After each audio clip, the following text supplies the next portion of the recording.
নমস্কার, গল্পকথাকৃতি চ্যানেলে আপনাদের স্বাগত জানাচ্ছি। শুরু করছি আজকে থেকে একটি নতুন উপন্যাস, বুদ্ধদেব গুহর লেখা হাজারদুয়ারি। আজকে শুনবেন এই উপন্যাসের প্রথম পর্ব।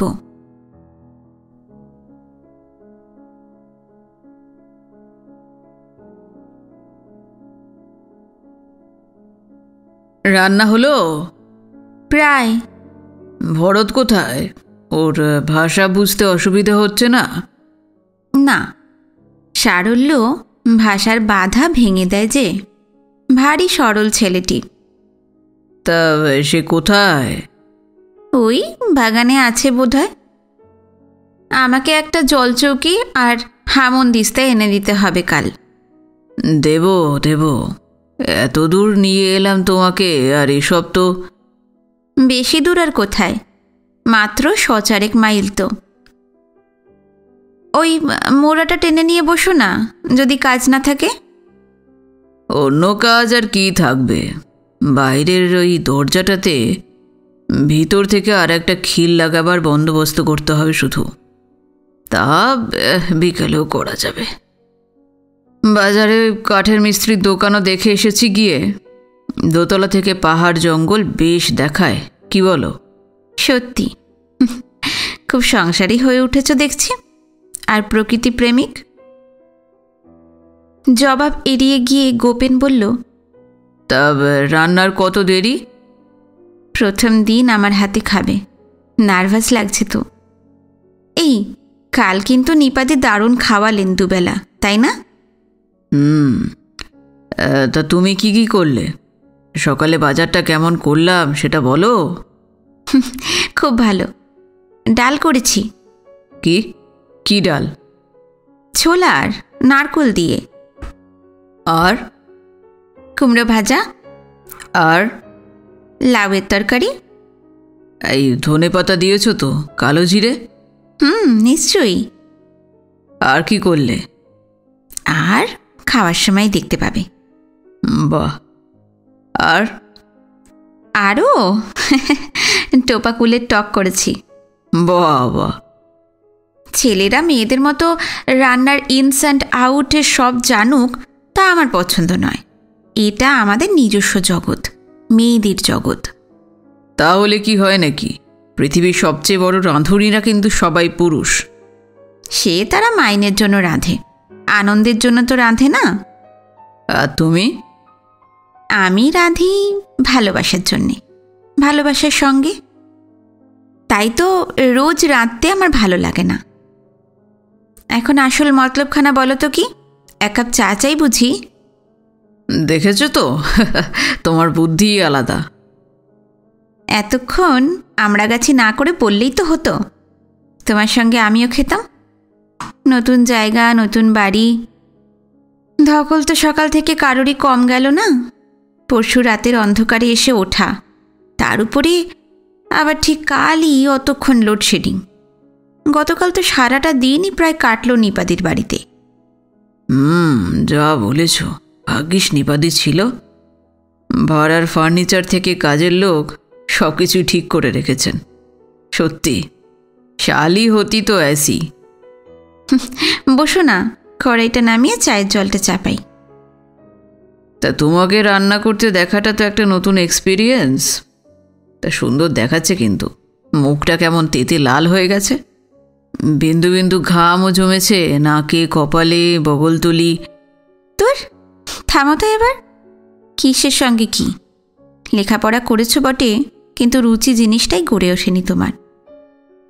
সেই জন্যই তো আমার ছেলেবেলার পাড়া ছাড়া করিয়ে শিকড় শুদ্ধ উপরে আনলে আমাকে এত দূরে।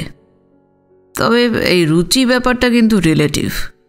আমাদের বাড়িতে যা সুরুচি, তোমাদের বাড়িতে সেটাই কু। থাক ওসব কথা। আর তাছাড়া তারা কিসের?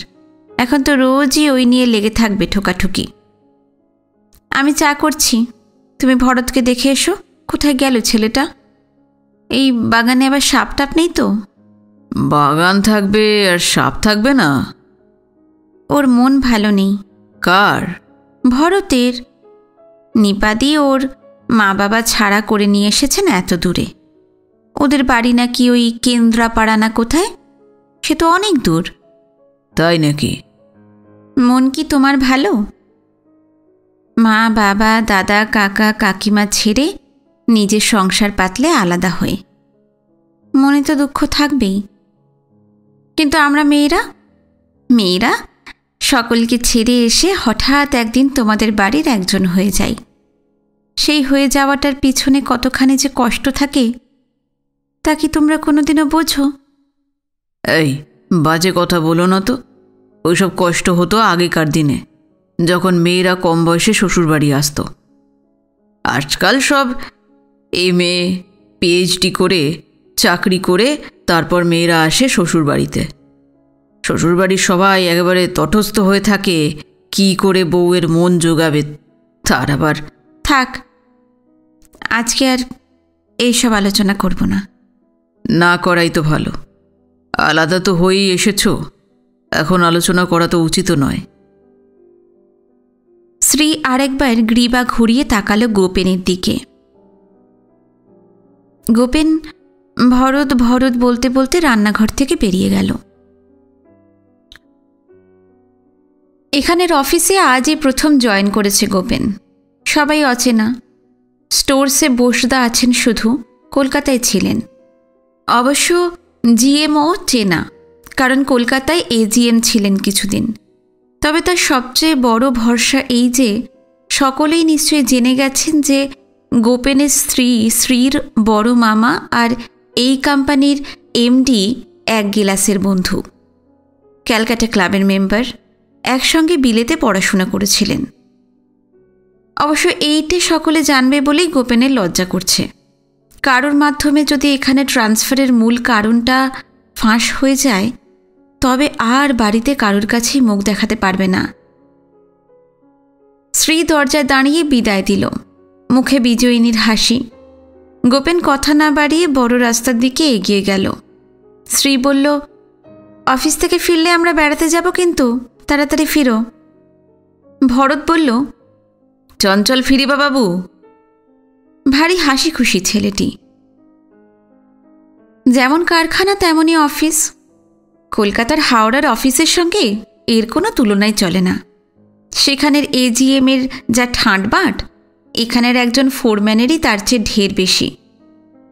গোপেনের নিজস্ব বিরাট অফিস, ব্যক্তিগত পিয়ন, গাড়িও স্যাংশন হয়ে গেছিল নিজস্ব। তবে নতুন সরকার আসাতে আটকে গেছে। গোপেন মনে মনে বলল, ভালোই হয়েছে। জীবনে যেমন 50-এর আগে একরকম আর 50-এর পরে আর এক রকম, আর্থিক অবস্থার জীবনেও গাড়ি থাকার আগের স্তর পর্যন্ত একরকম আর পরের স্তরে একেবারে অন্যরকম। বন্ধু বান্ধব, আত্মীয় স্বজন এবং অপরিচিত মানুষদের কাছে তো অবশ্যই, একেবারে কাছের মানুষদের সঙ্গেও নতুন করে সম্পর্ক পাততে হয়। গাড়ি থাকলেই মানুষকে অন্যে দূরের মানুষ বলে ভেবে নেয়। স্কুটার, মোটরসাইকেল আর পদাতিকরা এক দলের আর গাড়িওয়ালারা অন্য দলের। গাড়ি চড়ার আনন্দ ম্লান হয়ে যায় অন্যদের নানা রকম মানসিক প্রতিক্রিয়ায়। আর তাছাড়া গাড়ি কিনলেই স্ট্যাটাস বেড়ে যায়। ছেলেমেয়েরা নিজেদের বড় লোকের ছেলে মেয়ে ভাবে। একের পর এক সমস্যার উদ্ভব হতে থাকে। তাই সে ঠিক করেছে গাড়ি পেলেও নেবে না। MD সেন সাহেব গোপেনকে ডেকে পাঠালেন। চমৎকার মানুষ, তবে এত যে কম বয়স তা গোপেন বুঝতে পারেনি। এই মানুষ কি করে স্ত্রীর টাকমাথা প্রৌঢ় বড় মামার সঙ্গে একসঙ্গে পড়াশুনো করতে পারেন তা গোপেনের মাথায় এলো না। একে কলকাতাতে দেখেওনি কখনো। ব্যাপারটা আঁচ করতে পেরে সুমন সেন বললেন, আপনার আত্মীয় ঘোষ সাহেব ইংল্যান্ডে আমাদের ইউনিভার্সিটিতে একটি কোর্স করতে গিয়েছিলেন 6 মাসের, সরকার থেকেই পাঠিয়েছিল। উনি যখন কোর্স শেষ করেন তখনই আমার শেষ সেমিস্টার শেষ হয়। বুঝতেই পারছেন, আমি হয়তো আপনার চেয়েও বয়সে ছোট হব। তা আপনার কোন ইয়ারের গ্র্যাজুয়েশন? আমি গ্র্যাজুয়েশন করিনি, ইন্টারমিডিয়েট করেই যাদবপুরে ঢুকেছিলাম। একই কথা, একটু যোগ বিয়োগ করলেই হবে। আমি প্রেসিডেন্সি থেকে বিএসসি করি 70-তে। গোপনের মুখ উজ্জ্বল হয়ে ওঠে। তাহলে তো আপনি ছোট আমার চেয়ে, তবে বিদ্যায় বুদ্ধিতে অবশ্য আপনি অনেকই শেট বলে দুহাত শ্রাগ করল সুমন। দারুণ সুপ্রতিভ সুদর্শন ব্যক্তিসম্পন্ন মানুষ। খেলাধুলো করতেন, মানে করেন কি? এমডি জিজ্ঞেস করলেন গোপেনকে।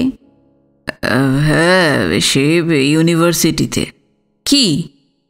এই ফুটবল, ক্রিকেট, টেবিল টেনিস। এখানে একটা স্কোয়াশ কোর্ট করছি ক্লাবের পিছনটাতে। আসুন না, স্কোয়াশ খেলা যাবে। Nothing like it. টেনিস এমনিতেই আছে। ম্যারেড তো নিশ্চয়ই, নইলে মামা শ্বশুর আসবেন কোত্থেকে। হ্যাঁ, তাড়াতাড়ি বিয়ে করতে হয়েছিল। বুঝেনি তো, জয়েন্ট ফ্যামিলি আমাদের। নিজের ইচ্ছেতে তো সব কিছু হয় না। আহা, বেশ করেছেন। বঙ্গভূমে বিয়ে করার মতো অবশ্য কর্তব্য আর কি আছে?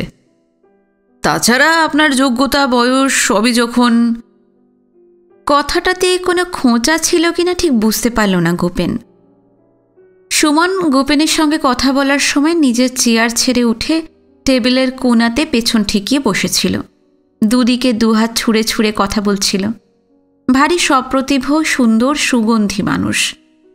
গায়ে অথবা চুলে কিছু একটা মেখেছেন, তা জানে না গোপেন, কিন্তু সুগন্ধ মেয়েদেরই মতো পুরুষের সঙ্গী হলে তার ব্যক্তিত্ব যে অন্য মাত্রা পায়, তা এই প্রথম উপলব্ধি করল গোপেন।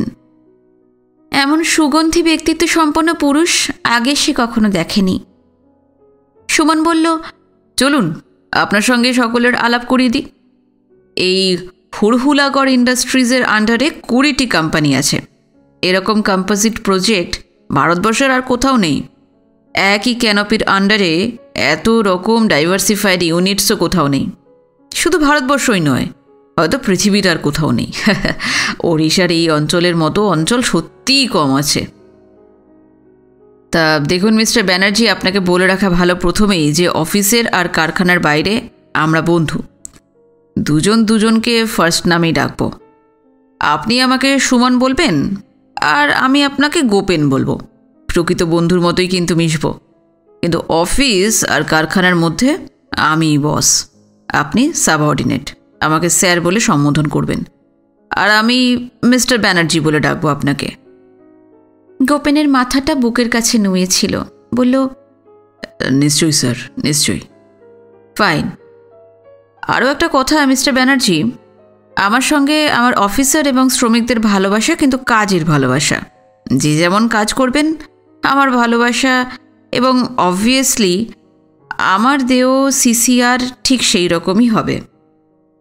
এই হুড়হুলাগড় ইন্ডাস্ট্রিজ পাবলিক সেক্টর কোম্পানি হলেও এ একেবারেই অন্য রকম পাবলিক সেক্টর কোম্পানি। যে কোনো প্রাইভেট সেক্টর কোম্পানিকে আমাদের সমান স্ট্যাচারের আমরা হারাতে পারি in any field, any moment, hands down.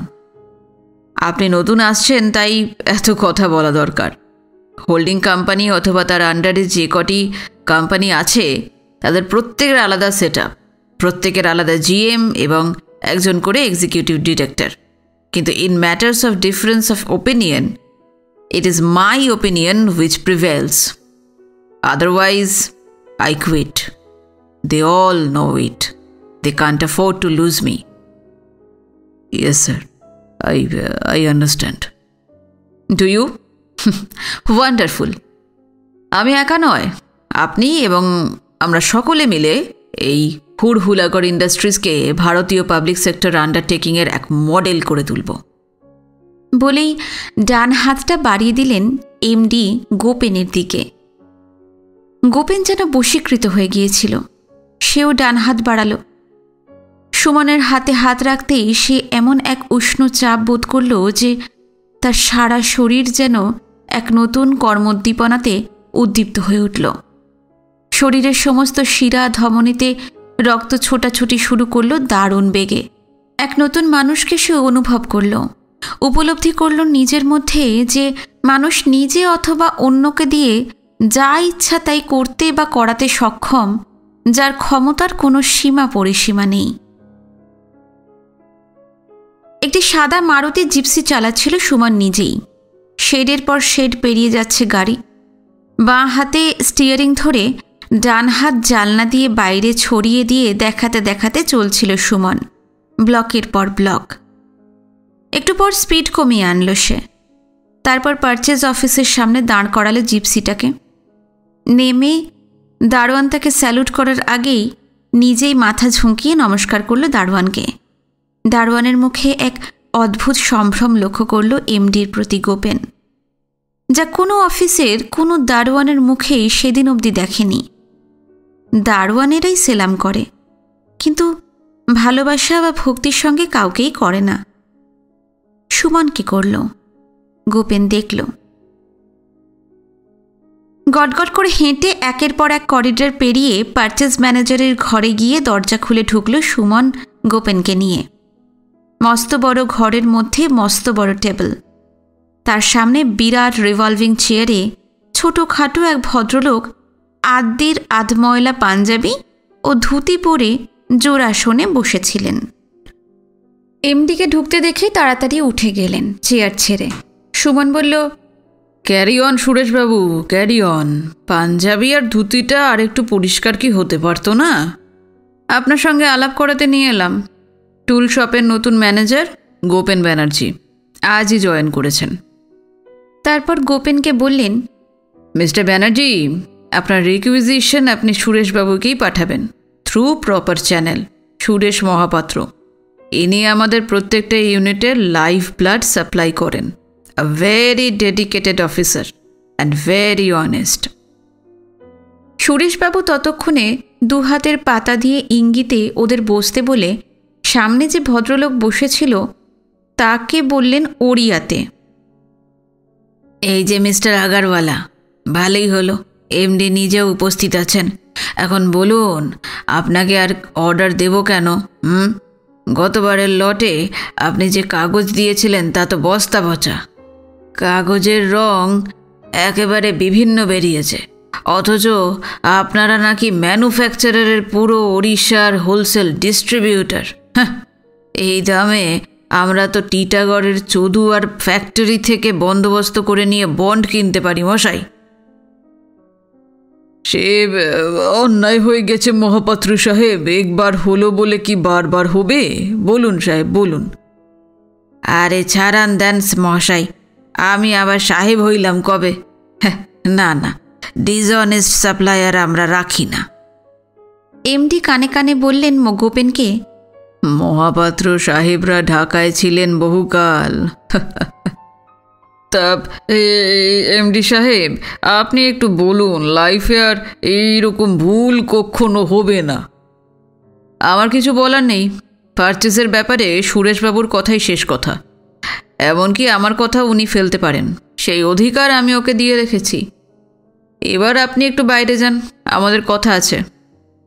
Mahapatra বাবু বললেন, একটু কেন, কাজের কথা তো শেষই হয়ে গেছে আপনার সঙ্গে। আপনাকে আর স্টেশনারির অর্ডার দেব না।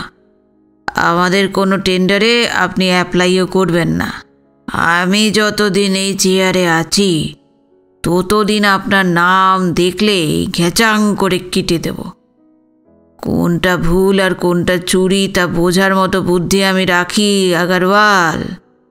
অন্য অনেক পাবলিক সেক্টর কোম্পানি আছে, প্রাইভেট সেক্টর কোম্পানিও আছে, যেখানে পারচেজ ম্যানেজাররা তোমার ভাষায় ওই রিজনেবল, তুমি তাদেরই সাপ্লাই দাও। তোমারও ভালো, তাদেরও ভালো। এইখানে এসে আর সময় নষ্ট করো না তো বাপু। তোমাদের সময় মানেই তো পয়সা, সেইটুকু তো বুঝি নাকি? যাও এবার। আগারওয়াল চলে গেলেই সুমন বলল, মহাপাত্র সাহেব। হ্যাঁ, আপনিও সাহেব? হ্যাঁ, অফিসটা অফিস। এই যে গোপেনবাবু আপনার বাড়ির কাছেই বাড়ি ভাড়া নিয়েছেন, গোপেন ব্যানার্জি। কেন, কোয়ার্টার অ্যালট করা হয়নি? না, হঠাৎ এলেন তো। কোয়ার্টারের জন্য এক্ষুনি ওকে নিয়ে যাচ্ছি ওই এস্টেট ম্যানেজার ত্রিপাঠীজির কাছে। কিন্তু যতদিন না বি টাইপ কোয়ার্টার খালি হচ্ছে ততদিন তো এদের একটু দেখাশোনা করবেন। সেটেল করতে সময় লাগবে তো একটু। হ্যাঁ হ্যাঁ, নিশ্চয়ই নিশ্চয়ই। এই দাঁড়ান, একটু নসিনী নেবেন নাকি অ্যাক্টিভ? গোপেন নাক সিঁটকালো। সুমন বলল, কবে যে এই প্রিহিস্টোরিক ঘাস্টলি হ্যাবিটটা ছাড়বেন মহাপাত্র সাহেব? ছাড়ুম ছাড়ুম, কইছি না আগে কবে ছাড়ুম? যেদিন বিয়া করুম। তবে আর ছাড়া হলো না, নেত্রনালীতে ঘা হয়ে যাবে, সাইনাসে অক্কা পাবেন। ইয়ে, আচ্ছা চলুন এবারে মিস্টার ব্যানার্জি, এস্টেট ম্যানেজারের কাছে আপনাকে নিয়ে যাই। এস্টেট ম্যানেজার ত্রিপাঠীজি নিজে সিভিল ইঞ্জিনিয়ার, বেনারস হিন্দু ইউনিভার্সিটির।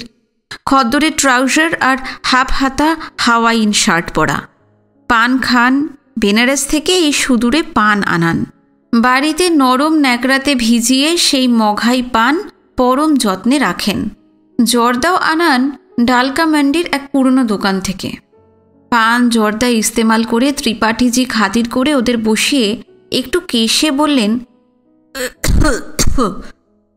ये प्रॉब्लम ऐसी हो चुकी है जो क्या कहूँ। परिस्थिति बहुत ही गंभीर है। नया फ्लड बनता है पूरे मोजाइक की।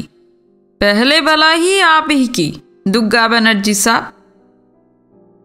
कब तक बन जाएगा त्रिपाठी जी? সামনের পেতলের রেকাবি থেকে একটু চুন তর্জনে দিয়ে উঠিয়ে মুখে দিতে দিতে বললেন, ये लगभग 1 साल लगेगी सर, मगर 3 बेडरूम क्वार्टर है, रिवर फेसिंग, दोनों साइड में बरामदा भी है, बीच साइड में हुरहुला पहाड़ भी दिख पड़ेगा, छोटा सा बागीचा भी मिलेगा और बीच में एक झूला भी मिलेगा। एकदम ये बनर्जी साहब की लायक है। जरा जल्दी हो नहीं सकता? গোপেন একটু বাহাদুরি করে বলল। ত্রিপাঠীজি বললেন, देखिए साहब, मकान तो जिंदगी में एक ही बार ही बनेगा, उसमें जल्दबाजी नहीं करनी चाहिए। जो टाइम लगती है मकान बनने में और जोड़ी बनने में, वो टाइम लड़की और मकान को देना चाहिए, नहीं तो सब कुछ बर्बाद हो जाता है। সুমন এবার উঠে পড়ল, বলল, अच्छा नमस्ते त्रिपाठी जी, आपकी कोई प्रॉब्लम? हमारा लायक कोई सिवा? फिनांस की ज़्यादा प्रॉब्लम हो रहा है हुजूर। फकाओ ने कुछ बिल जल्दी पास करेंगे तो काम और भी तेजी से बढ़ेगा। ठीक है, मैं बात करूँगा। গোপেন বলল, अच्छा मैकाओ की सैर? मैकाओ? মেকাও ফেকাও, ও আমিও আগে জানতাম না। আমরা তো অ্যাকাউন্টসের লোক নই। ফ্যাকাও মানে হচ্ছে financial adviser and accounts officer. এসব নামাবলি পাবেন পাবলিক সেক্টর কোম্পানিগুলোতে। Deputy accountant, joint accountant, additional accountant, senior accountant, chief accountant. Chief অ্যাকাউন্টেন্টও পাবেন একাধিক। তাদের উপর সিনিয়র চিফ অ্যাকাউন্টেন্ট সিনিয়র, তারও ওপরে ফ্যাকাও। আর ম্যাকাও? আরে মিস্টার ব্যানার্জি, আপনি কলকাতার বনেদি বাড়ির ছেলে, ম্যাকাওয়ের নাম শোনেননি?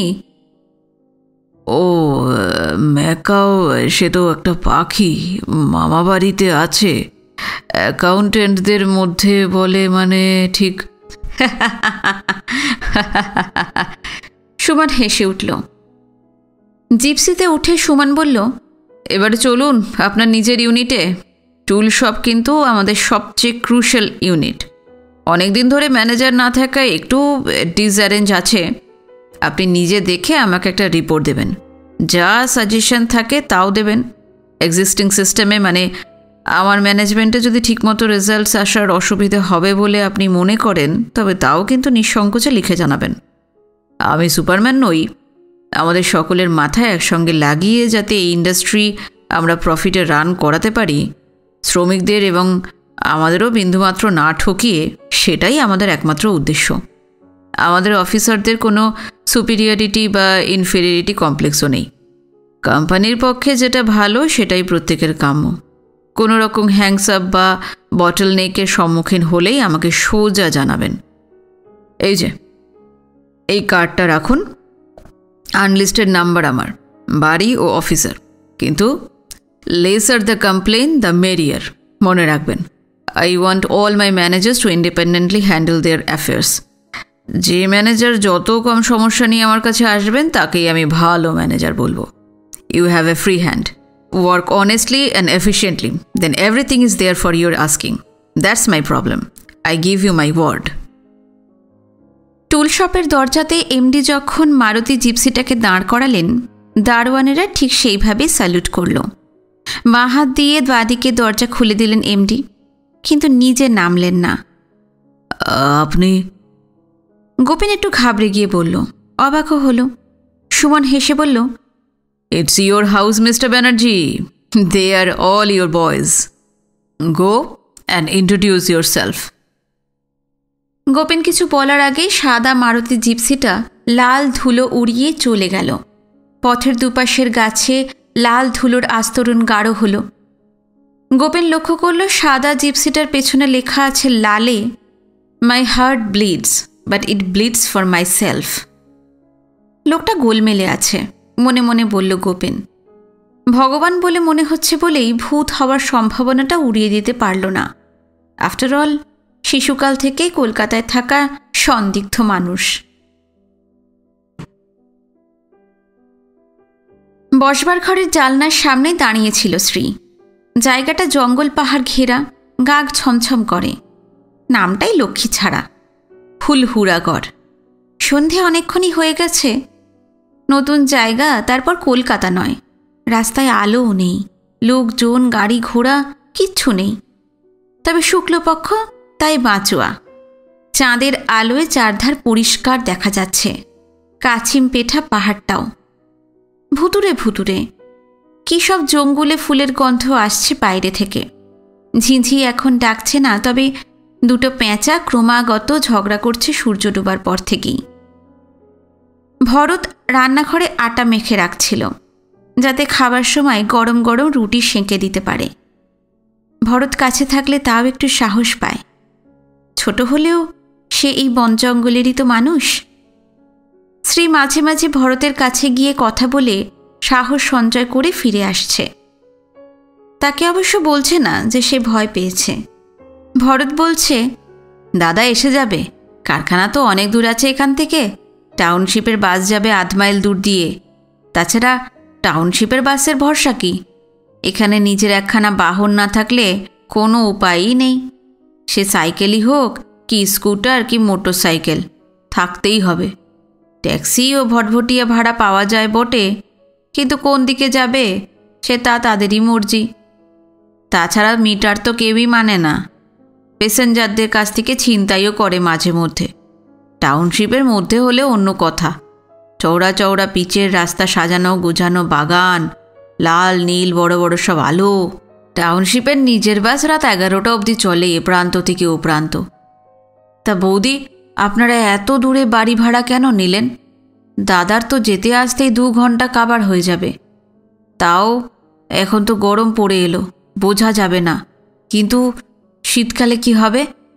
অন্ধকার থাকতে থাকতেই বেরোতে হবে, আবার গভীর অন্ধকারে ফিরে আসতে হবে।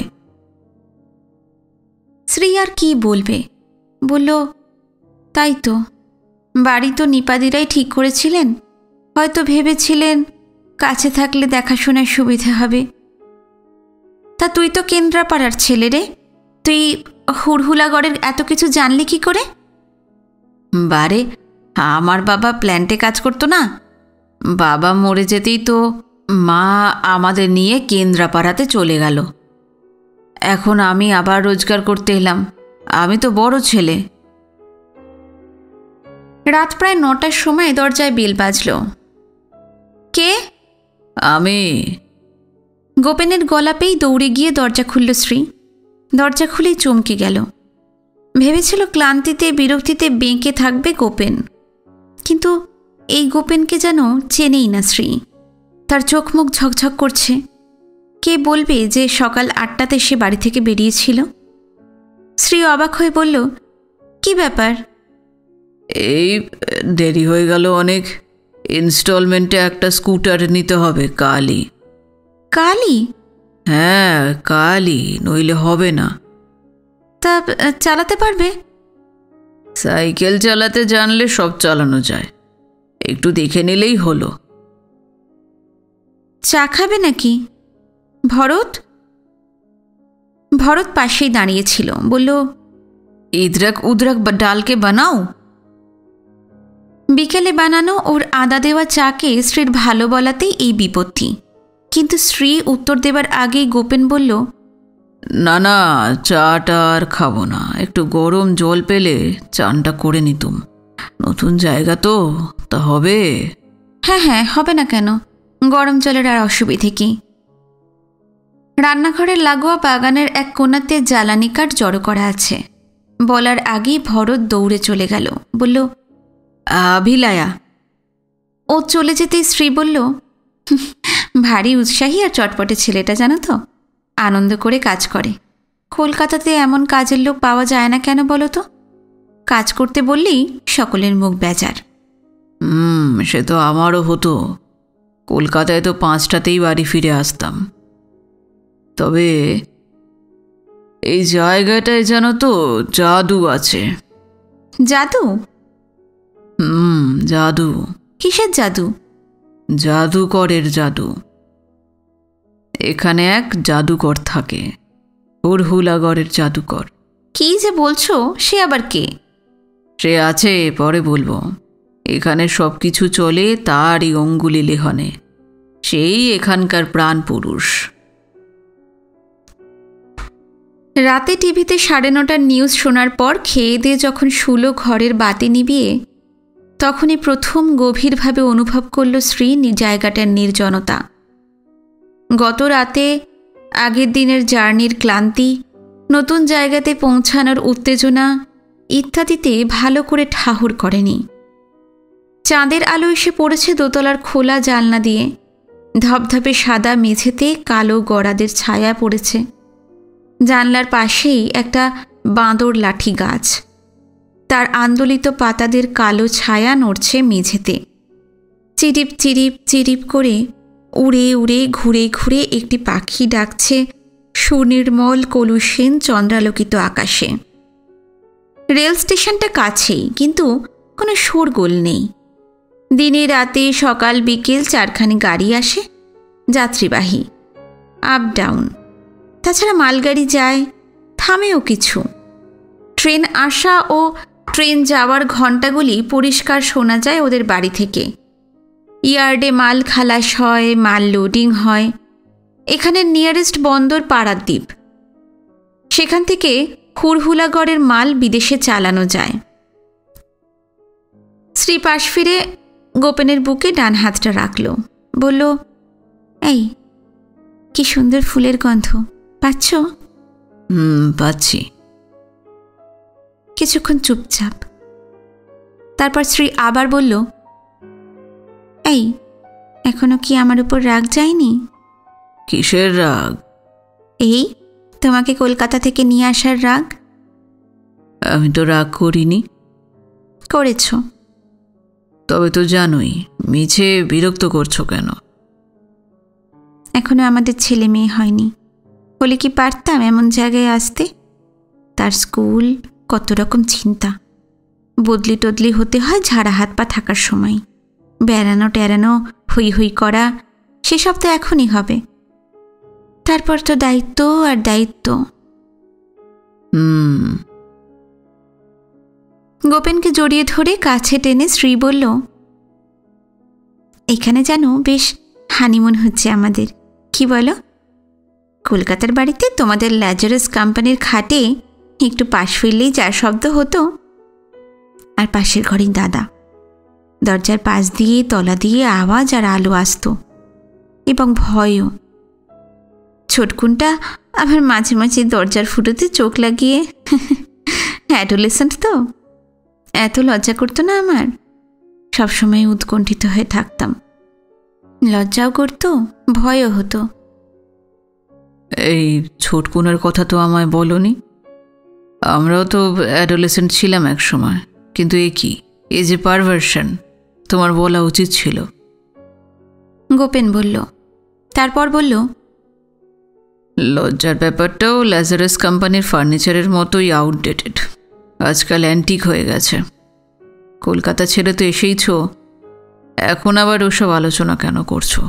কলকাতার ভালোটুকুই শুধু মনে রেখো, যতটুকু খারাপ তার সবটুকুই ভুলে যাও।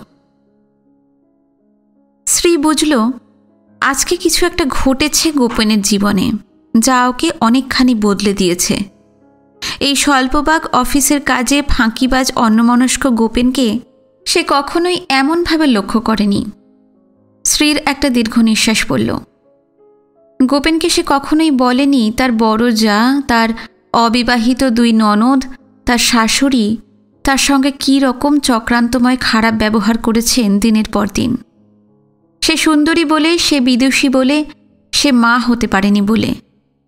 অথচ গোপেনকে বহুবার বলা সত্ত্বেও সে নিজেকে পরীক্ষা করায়নি। অথচ গোপেনদের পরিবার বনেদি, সম্ভ্রান্ত এবং উচ্চশিক্ষিত। শ্রীদের পরিবারের সঙ্গে কোনো দিক দিয়েই গোপেনদের তুলনা চলে না। কিন্তু এই পরিবারে 8 বছর ঘর করার পর শ্রী নিঃসংশয়ে জেনেছে যে গোপেনরা ভীষণ গোঁড়া ও প্রাচীনপন্থী।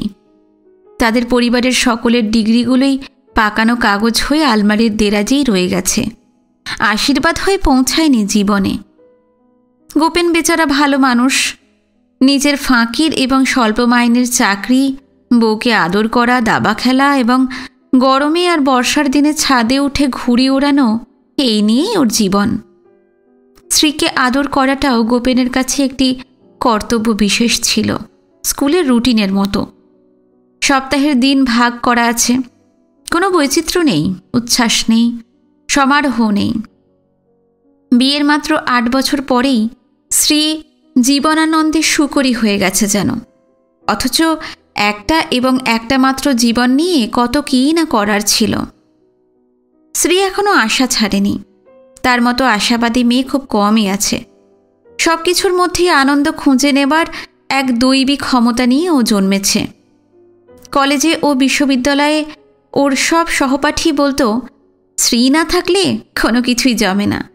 না পড়াশুনো, না পিকনিক, না কমন রুম, না কফি হাউসের আড্ডা। কোথায় গেল সেই সব দিনগুলো? বন্ধুরা সব কোথায় কোথায় বিয়ে করে চাকরি জুটিয়ে ছড়িয়ে ছিটিয়ে গেছে। জনা 10 চলে গেছে দেশ ছেড়ে। কতবার বেড়াতে যেতে বলেছে, কিন্তু যাবে কি করে? গোপেনকে নিয়ে ভবানীপুর থেকে বালিগঞ্জ যাওয়া যতখানি কঠিন, তার চেয়ে ভারতবর্ষকে ঠেলে কানাডাতে নিয়ে যাওয়াও অনেক সোজা ছিল মনে হয়। মনের কোণে এক ধরনের বিদ্রোহ অনেক দিন ধরেই জমে উঠেছিল শ্রীর। কিন্তু সে অনেকই বুদ্ধিমতী বলে সেই চাপা আগুনে পাখা করেনি।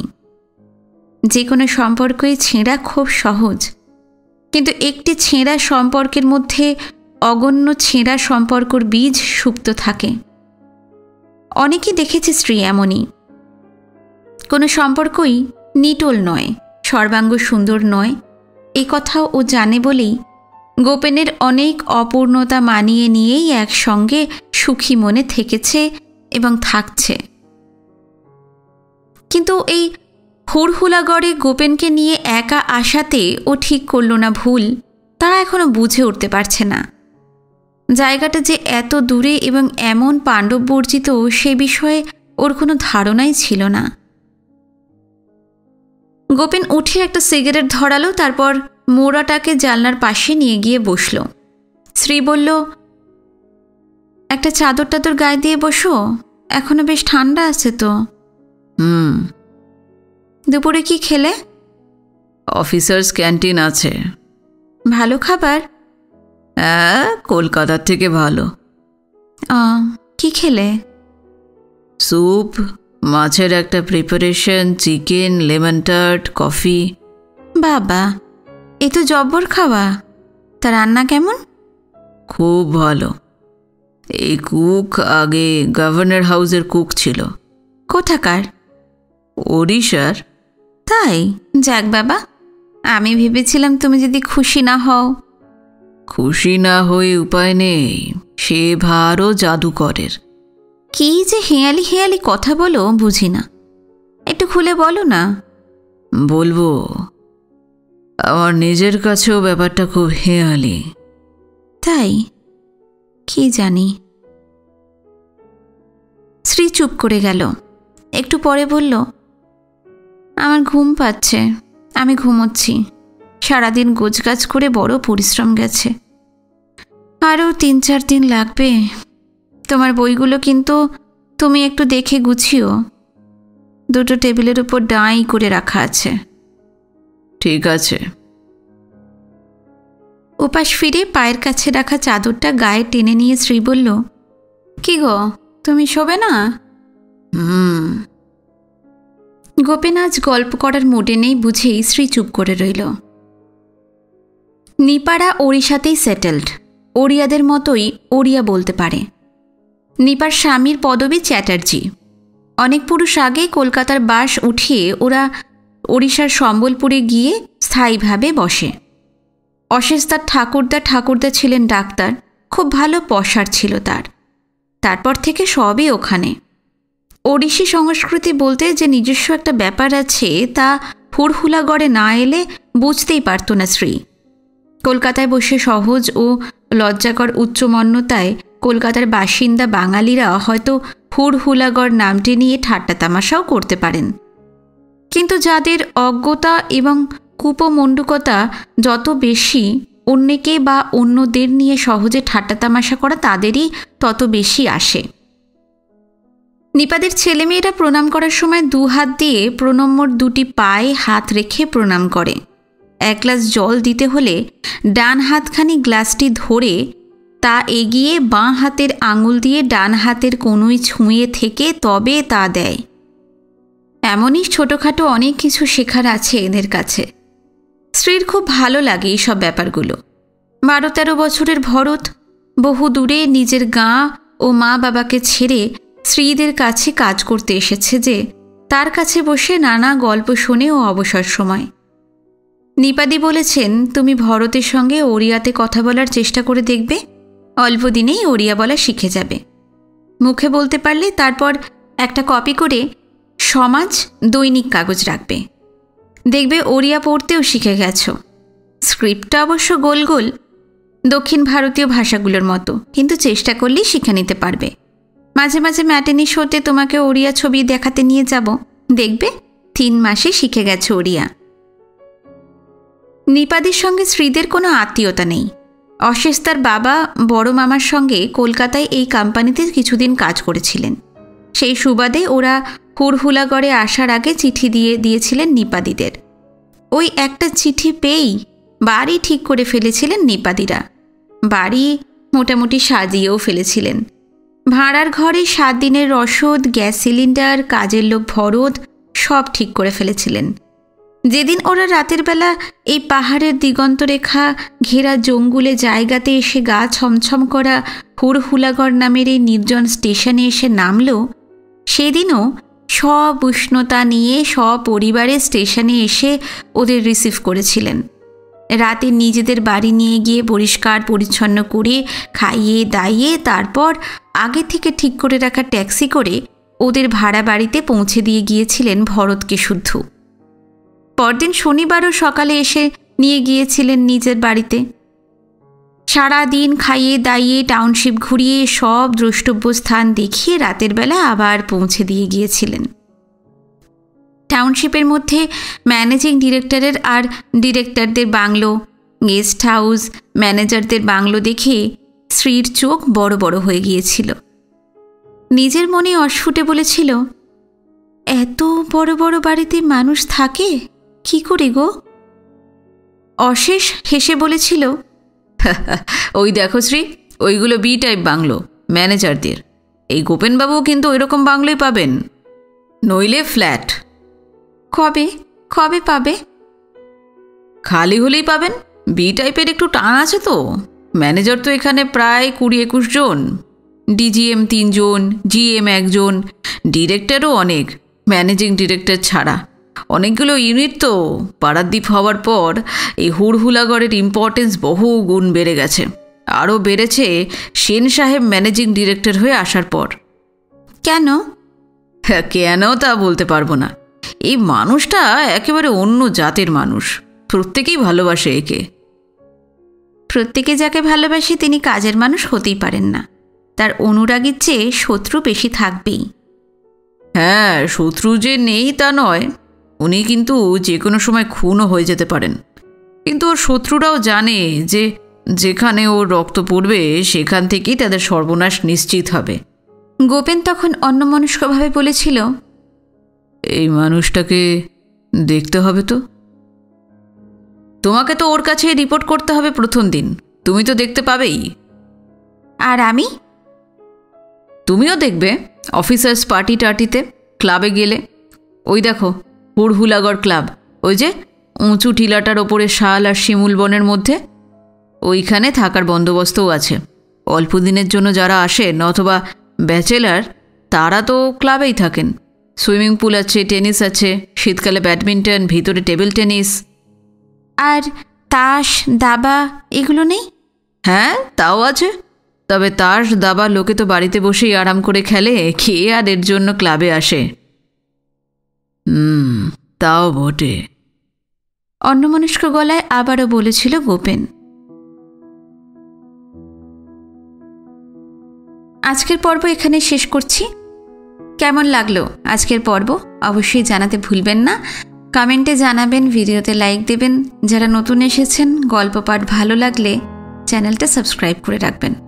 পরবর্তী পর্ব নিয়ে খুব শিগগিরই ফিরে আসছি। নমস্কার, সবাই ভালো থাকবেন।